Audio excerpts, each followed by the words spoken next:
Kutsussa luki tämmöiset teemat meille, systematiikka M&A-prosesseissa tälle päivälle ja sitten nämä saavutettavat hyödyt tästä systematiikasta. Ja kolmantena oli sitten tämmöiset uudet työkalut ja uusimmat menetelmät, ja niistä Kalle kertoo sitten seuraavaksi vielä vähän myöhemmässä vaiheessa. Ja sitten jos me ajatellaan sitä, että tästä sitten seuraava, mitä me halutaan tällä kertaa tässä tilaisuudessa saada aikaan.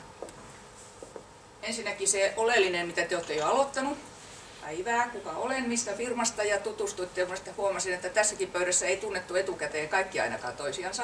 Ja varmaan siinä jokaisella on jotain uusia kontakteja ja uusia kasvoja ja tuttavuuksia.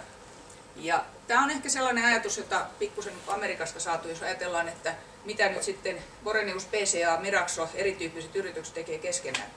Niin kaikilla meillä on se yhteinen halu saada näitä yrityskauppoja paremmin menestymään, ajatella sitä tämmöistä niin kuin kokonaisvaltaista ajattelua ja sitten myöskin tämmöinen verkostoituminen.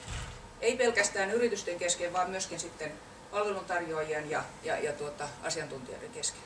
Eli mahdollisimman paljon, ja kokonaistavoite on siinä kaikissa sitten, että pystyttäisiin paremmin ja nopeammin keskittämään ja kehittämään yhdessä näitä menetelmiä, toimintamalleja ja hankkimaan ja tuottamaan ja pyytämään sellaista palvelua, joka parhaiten tuottaisi sitä lisäarvoa ja nopeammin, jotta niin kuin tämä kauan ja jatkuvasti hoettu 60-70% yrityskaupoista ei tuota lisäarvoa, kääntyisi toisinpäin.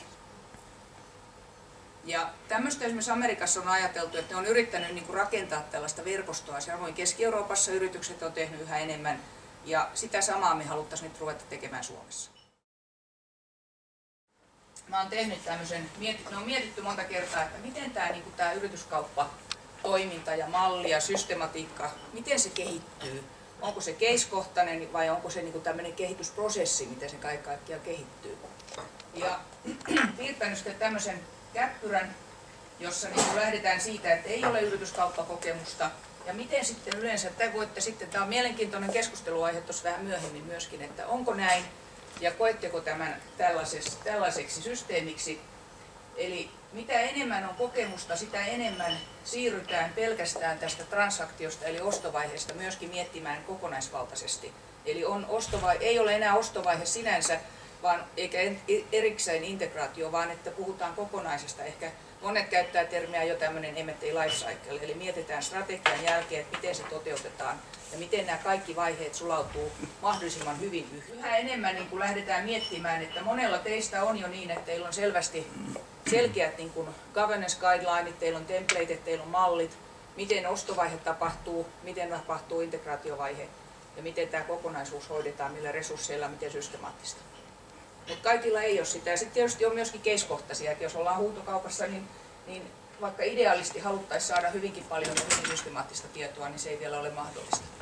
Ja se, mitä on nyt keskusteltu monen yrityksen kanssa, niin on päädytty siihen, että mitä enemmän ja mitä systemaattisemmin tätä mallia on tehty, niin sitä vähemmän niin kun käännytään sisäänpäin tässä toimintamallissa. Ja sitä vähemmän menee niin kun kaikki effortti siihen prosessin pyörittämiseen.